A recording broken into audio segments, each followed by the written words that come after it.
Well, you thought you were here just for fun and games, but today we've got Science Corner, and I'm going to teach you all about some fun animal facts.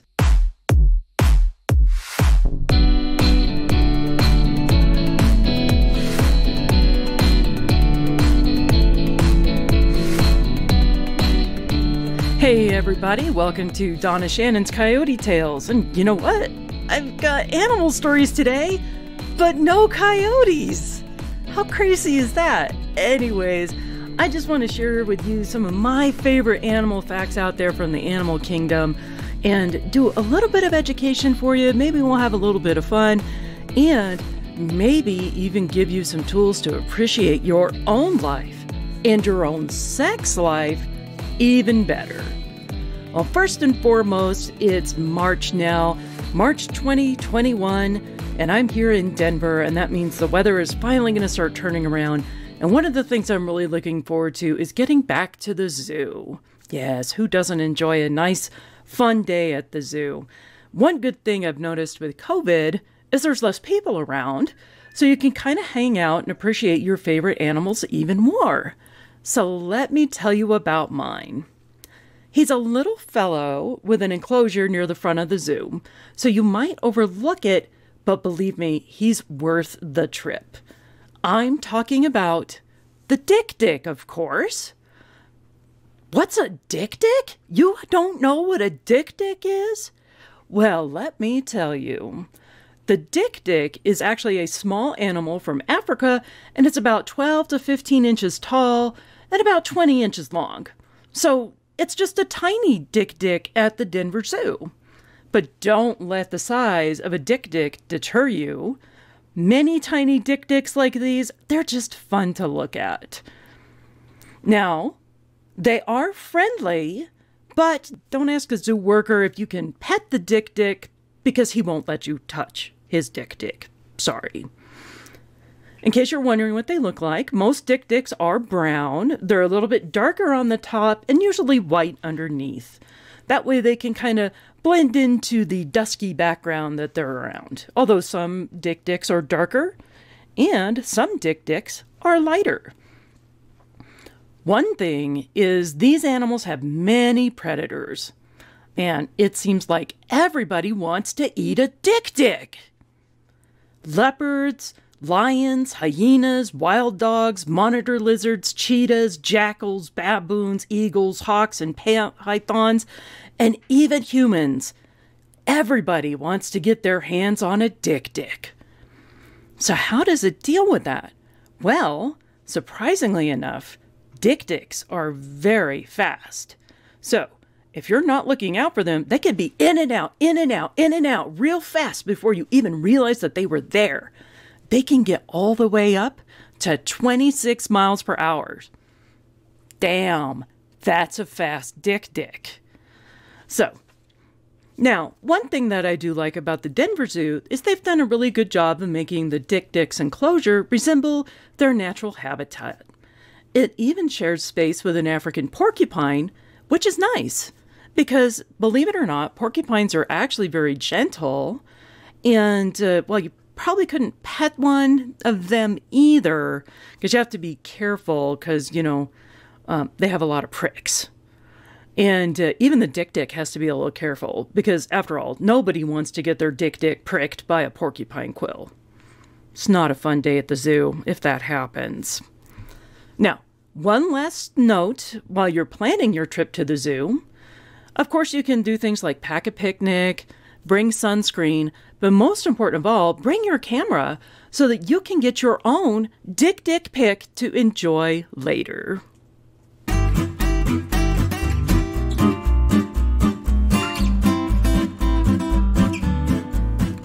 Now that you've learned more about the dik-dik, let's talk about some more fun animal facts. So one of the theories that I have about the natural world, this is not proven whatsoever, but in my world, I have the theory that the more majestic the animal is, the lamer its sex life is going to be. Because, you know, nature has to balance out some way. For example, let's talk about eagles, right? Eagles have it pretty good. First of all, you know, they're eagles. They're the biggest bird in the world. They're the top of the food chain. They can see 5 times better than people, and they can see 3 kilometers away. So not only that, they, get to soar around like an eagle, duh. They get to fly real high in the atmosphere, and they can ride the thermals, and they just rule the skies, right? But their sex, you may be aware, it's very dramatic, but it's very, very short. So the way it works is the male and the female eagles fly up as high as they possibly can. They hook talons, and then they have to get the job done as they're in free fall before they smash into the earth. Yeah, so somewhere between terror and gravity in mere seconds before you smash on the ground, that's all the time that an eagle has to get its business done. I bet you the lady eagles are not that into this, right? This is definitely all for the guys. And let's talk about another animal species that's all about the guys, right? Because you might think lions have it good. Well, yeah, probably if you're the male. Because they are constantly on the verge of exhaustion. Did you know this? Because they've got a whole pride of female lionesses that they have to service. And that's their job. They mate, they babysit the cubs, and then they have to walk around the edge of their perimeters and spray things down so other male lions don't come in. That's it. That's all they do. So if you think it's wonderful to have sex for 10 seconds and then watch kids for 10 to 15 hours a day, great. You might enjoy being a lion. Oh, yeah. And it's not like 1 or 2 kid. It's everybody's kids. So remember that. Just think about that. Yeah. So let's talk about another animal you may see all the time, and you got to go, oh, these just have such the most endearing relationships, because it's, of course, ducks. Ducks. What could be a more beautiful sign of spring than seeing a mallard and, the 2 ducks floating along on the pond, doing their stuff, making their nest, and it's like, oh, let me tell you, no. Some ducks are flat out rapists. What? Rapist ducks? Yes, it's true. So there was a study done by Professor Richard O. Prum at Yale University. It's actually kind of controversial because he did this in 2013, released all the study because the federal government paid him $400,000 to study the mating habits of ducks. So all this knowledge your tax dollars has paid for. Now, that being said, if you want to see some real nightmare fuel, just go ahead and Google duck penis. Yeah, I'll wait. Yeah, that thing is horrifying. And let me tell you something, forget wanting to be hung like a horse. You want to be hung like a duck, at least in terms of ratio to body size. For example, the 1-pound foot-long Argentinian lake duck has the longest penis of all, with a member that is actually 4 inches longer than its body. What? Why? Why do ducks need these massive dicks? Oh, no, that's the other animals. Anyways, guys, don't be too jealous because it breaks off after mating season and it shrinks back to 10% of its full size. So, yeah, ducks, it goes from literally a grower, not a shower. But here's the other weird thing. It corkscrews. It's like, what? Like a bottle of wine opener? Yes. For example, the Muscovy duck penis completes 6 to 10 full twists over its 8-inch length. So, why? Why? Because the females have actually bred and been evolved to help thwart these rapist ducks. So their reproductive tracts themselves are full of these twists and turns, and even some of them are dead end side pockets or cul-de-sacs. So if it's not her duck of choice trying to impregnate her, that sperm's not going anywhere. But the penises keep getting longer and twistier to outwit the twisty vaginas so that the rapist ducks can indeed mate. So why are they raping? What the hell, ducks? Chill. So it all comes down to math. There are more males than females. So if they can't land a girl who chooses them well on like their dancing abilities or their beautiful feathers or the fact that they're, have a massive dick, I guess. So some of these other, mediocre ducks, they get desperate. And some of these rapes, it's so common in many species of ducks that they even do socially organized gang rapes. They are so violent, ugly, dangerous, they can even be deadly to the female at times. So good Lord, don't be fooled by those serene ducks on the ponds, man. Just pray for their well-being and maybe get some of those ducks a rape whistle or something. My God. Now, let's talk about another animal who is somewhat not as appreciated by their beauty as ducks or their majesticness as lions and eagles. Let's talk about pigs. So pigs, by comparison, are very generous lovers. Did you know this? So, ladies, gentlemen, if you're looking for a gentleman to take care of you, maybe you should consider going after a guy who's something of a pig. Because, remember my theory, the shittier the life you have, the better the sex life is. And, it's not always great living life as a pig. You have to wallow in mud so you don't get a sunburn. You're basically eating garbage. And I'm not going to mention that whole bacon thing, right? So what makes pigs' sex life so awesome? So number one, males actually believe in foreplays. They will sing to their mates. They'll cuddle with them. They like smooth up next to them and like push up against them, like little piggy hugs. And it's like the Barry White of pigdom here. It's pretty awesome. And after all the foreplay, the act itself takes up to 30 minutes. And he's checking in on her all the way. He does all the work and it's all like, is this good, baby? How about right here? Oh, yeah. Oh, yeah. Oink, yeah. Oink, yeah. Oink, yeah. Pigs. The lovers of the barnyard. So there you go. Look for pigs. But let's talk about the ultimate lovers. And it's not going to be who you think it is. It is slugs.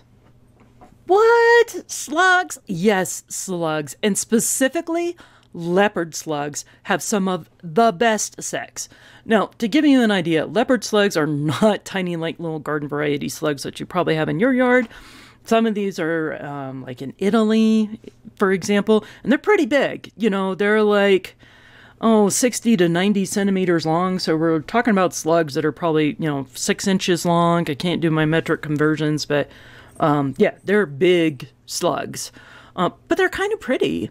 But this is also nature's way of saying, hey, I'm sorry you scored the shred into the stick being a slug and all, but you will have the best sex on the planet. So why is this so great? So number one, slugs are hermaphrodites, meaning they have both sexes in one.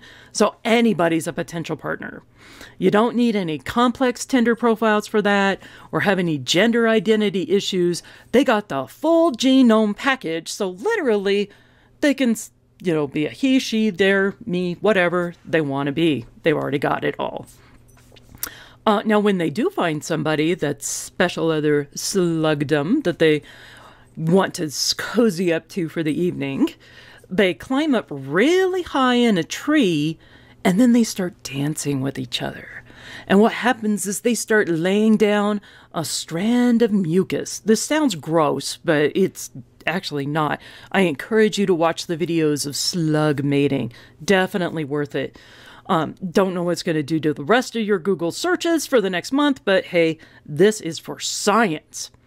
So, they get the strand of mucus going, and then they start hanging down that strand head first. So they're hanging upside down. And they continue to dance and twirl around each other like beautiful ballerinas. And then Their gigantic purple translucent penises emerge from behind their heads. What? Yes. Their penises are 60 to 90 centimeters long. That's like about the whole length of their body. They're huge. Now, these ginormous translucent purple penises start twisting around each other too. So talk about erotic. Oh my God. This is not just dancing swords because they're not stiff. They're like twisting around each other. And the next thing you know, they start forming these beautiful forms, like gorgeous. And they start to look like iridescent purple roses hanging there.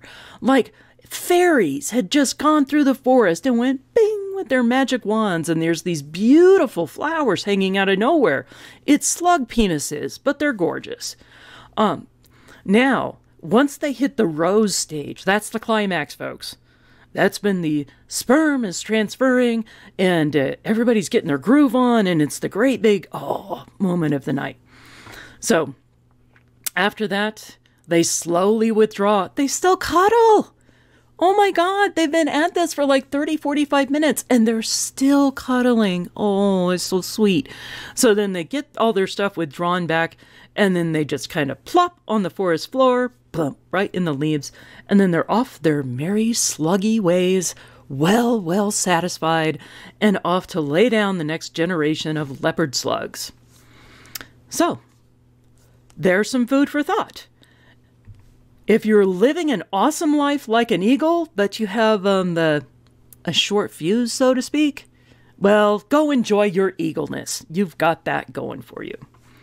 If life is feeling like it's treating you like a pig, guys, just remember to take care of your lovers. We are counting on you. But if you want to have a really good time on a Saturday night, find a fellow slug that you can enjoy swapping mucus and lovely dances for the rest of the evening.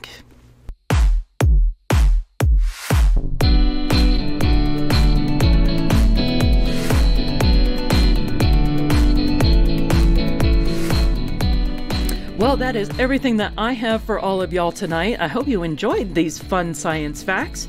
And tune in next time when God knows what I'm going to be talking about. But if you like what you're hearing, give us a like, give us a follow, maybe even give us a comment. Maybe tell us about your favorite weird animals sex. Not your weird sex with animals. No, bestiality is not a good thing. That's wrong. Let them have their own species erotica. You don't need to do the interspecies erotica, okay? And if you didn't like anything you heard, just don't say anything. Don't be mean. All right, until next time, my name is Donna Shannon, and this has been My Coyote Tales.